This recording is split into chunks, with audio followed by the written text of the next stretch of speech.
அப்போ இன்னைக்கு புது பாஸ் வந்ததுல ஆபீஸே களை கட்டி பரபரப்பா இருந்ததோ? ஜாலரா போடுற பசங்க என்னமா நடிக்கிறானுங்க? பெரிய அறிவாளி ஆபீஸ்க்கு வந்த மாதிரியே ஃபீல் பண்றானுங்க. அவங்க கை நீட்டி சம்பளம் வாங்குறவங்க, அந்த அளவுக்காவது நடிக்கணும்ல. அவங்களுக்கு தெரியாதா அவன் பைத்தியக்காரனா இருந்து கொஞ்சம் சரியாயி ஆபீஸ்க்கு பாஸா வந்திருக்கான்னு? ஏன் நம்ம 3 பேரும் இந்த வீட்ல நல்லவங்க மாதிரி தானே நடிச்சிட்டு இருக்கோம். கடைசியில உங்க அப்பாவுக்கு கூட தெரியாது கட்டின பொண்டாட்டி எப்படி, பெத்த புள்ள எப்படி, வந்த மருமக எப்படின்னு. நான் நினைச்சிட்டு இருந்தேன் இந்த மாதிரி நடக்க போற நாள் வரும்னு. வந்துடுச்சு. எல்லாமே நமக்கு எதிராவே நடந்துகிட்டு இருக்கு.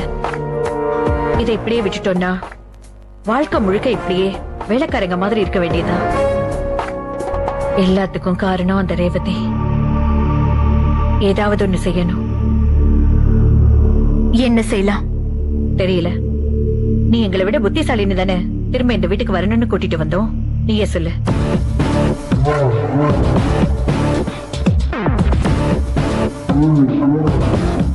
சீக்கிரம் சொல்லு. உன்ன மாதிரி அவசரப்பட்டோம்னா எதையுமே செய்ய முடியாது. மான வேட்டையாடணும்னா சிறுத்தையா பதுங்கி இருந்ததா வேட்டையாடணும். இப்படியே பேசிட்டு இருக்க வேண்டியதுதான். ஒன்னும் நீங்க இப்படி கோவப்படுறதை விட்டுட்டு உருப்படியா ஏதாவது யோசிச்சா நல்லா இருக்கும். என்ன கேட்டா அந்த ரேவதியும் பிரபுவையும் ஒரேடியா தூக்கிட வேண்டியதுதான்.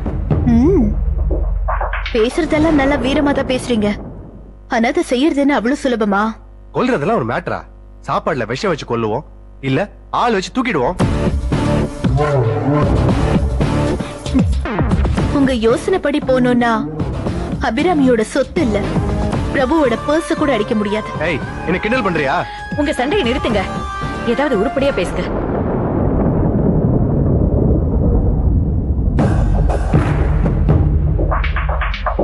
நீ சொல்லு பவித்ரா.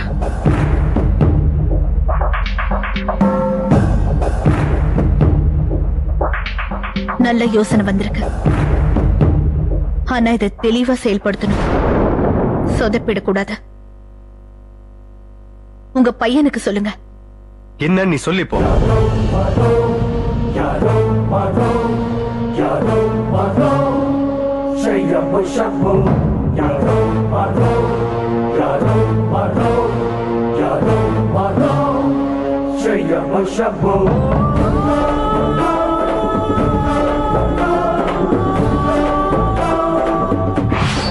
என்ன ஓகேவா?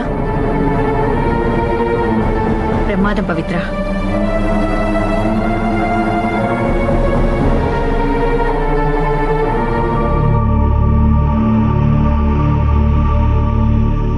என்ன உங்க பையன் எதுவுமே சொல்ல மாட்டேங்கிறாரு?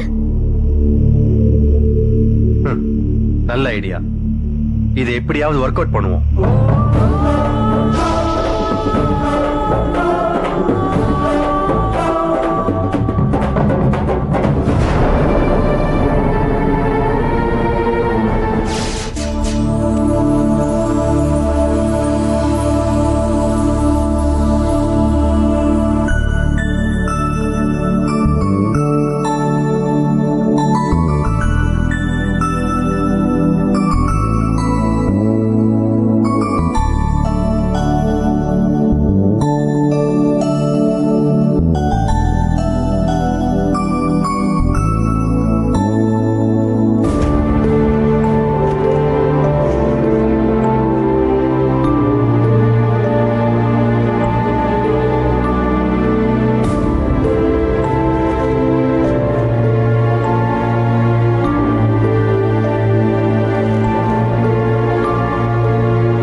சொன்னது புரியுதா புரியலையா?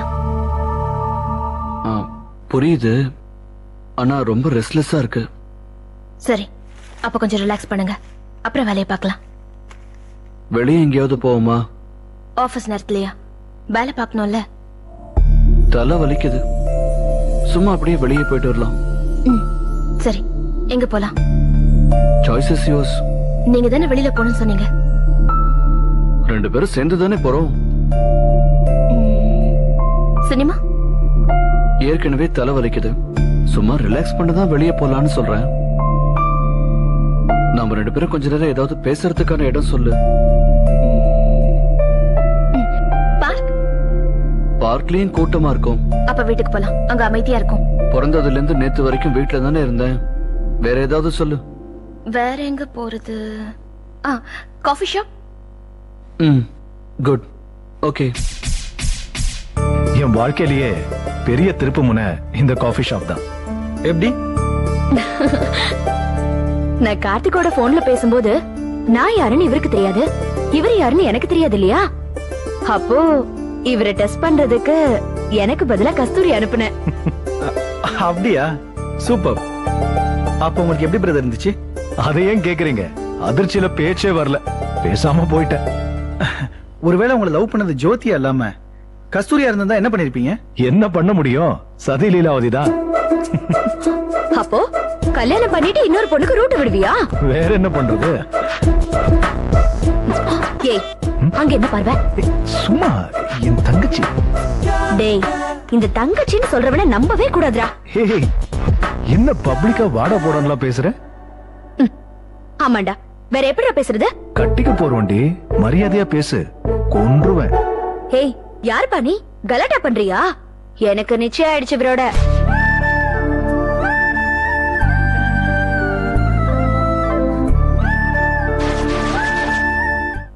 பிரிவோம், சந்திப்போம்.